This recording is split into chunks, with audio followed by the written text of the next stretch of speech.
From the grand halls of the Carlton Mansion, I often found myself questioning my place amidst a legacy that seemed to favor my brother, Mark. The journey I embarked on, driven by my desire to be more than just the overlooked daughter of a grand lineage, was fraught with challenges, doubts, and unexpected turns. As I navigated the tumultuous seas of family politics, ambitions, and loyalties, I discovered that my place in this vast tapestry was not determined by birthright, but by the choices I made. While the world was enamored by Mark's golden aura, I carved a path for myself, one that diverged from the well-trodden trails of the Carlton dynasty. It led me to humble beginnings, despite the family's vast wealth, and eventually to the creation of a venture that was solely mine. But as the winds of time shifted, I was once again drawn into the epicenter of the family storm, one that threatened to engulf our legacy. In this tale, you'll find more than just the rise and fall of business empires. It's a deeply personal account of my struggles and triumphs, of bonds tested and mended, and of the painful realization that sometimes the heaviest chains are those that bind family together. Join me as I take you through the corridors of the Carlton Mansion, into the heart of a family torn apart by pride and ambition, and my relentless quest to prove my worth. My name is Rachel, and this is my story. The ornate hallways of the Carlton Mansion echoed with the hollow sound of my footsteps as I trudged towards my room. I knew those long corridors too well. Every picture frame that adorned the walls, every carpet design, and every flickering chandelier had silently observed me growing up. But it often felt like the mansion itself knew me better than my own parents did.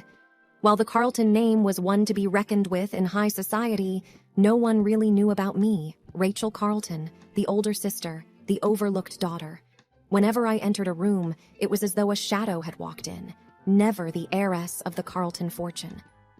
I have to make it on my own, I often said to myself, standing in front of the mirror in my room.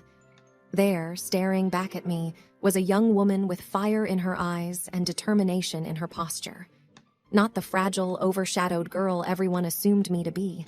From the age of 16, I worked part-time jobs, despite having a trust fund large enough to buy several houses. I waited tables, babysat, and even took up a short stint at a bookstore. Every dime I earned went into a separate account, untouched by the Carlton name. It was my way of proving that I wasn't just the other Carlton child. I was my own person. On weekends, when I returned from my jobs, the house was always alive with the sounds of laughter and music, but it was never for me. My parents would throw lavish parties, but I was merely a part of the background. It was always about Mark, my younger brother. Mark, with his blonde hair and cherubic smile, was the apple of my parents' eyes. I remember when he was born, the mansion seemed to light up with joy. There were constant celebrations, baby showers, and even the media was abuzz with the birth of the Carlton heir. While I tried not to resent him, I often caught myself looking at Mark, thinking, why him? Why not me? It wasn't his fault, of course. He was just a child, happily oblivious to the dynamics of our dysfunctional family. One evening, as the sun cast long, melancholic shadows in my room, I overheard a conversation between my parents. Their voices were hushed, but the mansion's acoustics betrayed their secrecy. I just don't understand why she insists on working those menial jobs. My mother's voice was laced with frustration. It's just a phase, dear, my father replied calmly. She'll grow out of it.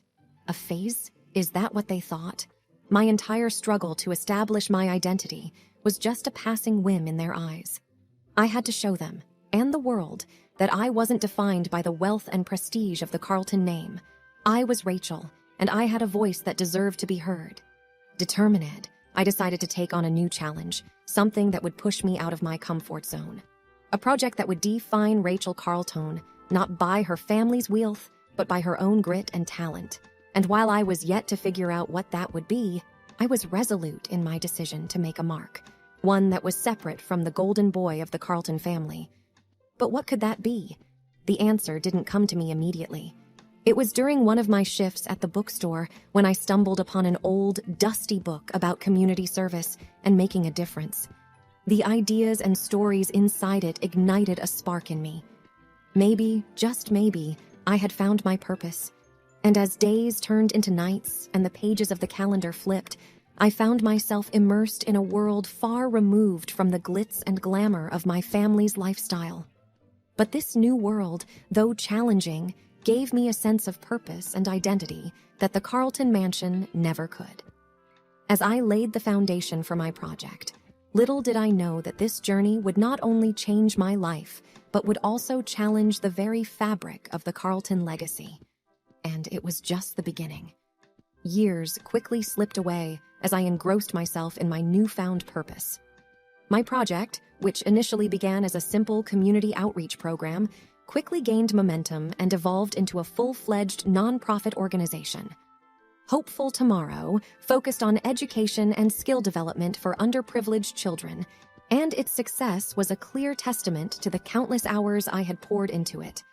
With each passing day, I felt a pride that was born from hard work and dedication, not from a family legacy. My name began to appear in newspapers, not as Rachel Carlton, the overlooked Carlton daughter, but as Rachel, the founder of Hopeful Tomorrow. It was a distinction that meant the world to me. However, as my star was rising, dark clouds loomed over the Carlton empire. It was a crisp autumn evening when the news broke out.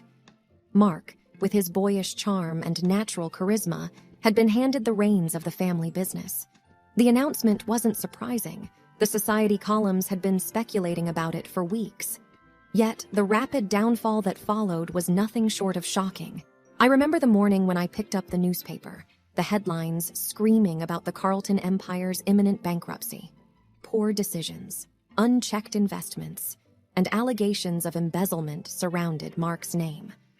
The golden boy of the family had, in a matter of months, squandered a legacy that took generations to build. My parents were devastated. The media was relentless, and their darling son was now the pariah of the business world. As for me, while part of my heart ached to see my family's name tarnished, another part felt vindicated. All those years of being overshadowed, of being the invisible child, had culminated in this moment. But I wasn't one to bask in another's downfall. Harnessing my success and the substantial personal wealth I had amassed over the years, I took a bold step. I started Carlton Revive Inc., a company aimed at resurrecting the crumbling family business. While many saw it as a foolhardy endeavor, I saw it as a challenge, a chance to not only restore the family name, but also to prove my worth once and for all. It was not easy. The task at hand was Herculean. Days turned into nights, nights into days, as I grappled with debts, angry creditors, and a demoralized workforce. But where Mark had failed, I thrived. My experiences, my failures, my time away from the Carlton shadow had all prepared me for this. During this tumultuous time, Mark and I crossed paths more frequently than we had in our entire lives. Our conversations, once filled with veiled envy and silent resentments, now took on a different tone. "I'm so sorry, Rachel," Mark said one evening, genuine remorse in his eyes. We stood in the now nearly empty Carlton Mansion, the tangible signs of the family's decline surrounding us. "You should have never been put in a position to clean up my mess," he continued, voice breaking. "It's not just about cleaning up, Mark. It's about proving that being a Carlton doesn't mean we're entitled. We have to earn our legacy," I replied, my voice firm. As the months passed, Carlton Revive Inc. started showing signs of turning the tide. Slowly but steadily, the family business was pulled out from the brink of destruction. And as the Carlton name regained its former glory, I realized that I had not only rebuilt a company, but also mended the fractured bonds of a sibling relationship. Mark, humbled by his failures, became my strongest ally, supporting me in every endeavor. Together, we embarked on a journey, not as rivals, but as two siblings united in their goal. And while the world saw the resurrection of the Carlton Empire, I saw a personal victory. The world that had once dismissed me had no choice but to recognize my worth. and in that recognition, I found my redemption. The Carlton Mansion, once echoing with the distant laughter and the clinking of crystal glasses, now wore a cloak of somberness. 2 years had passed since the rise of Carlton Revive Inc., and much had changed. My relationship with Mark had transformed from distant to close-knit, yet the shadow of the past still loomed large. Our mother's birthday was always a grand affair. She had a penchant for luxurious celebrations.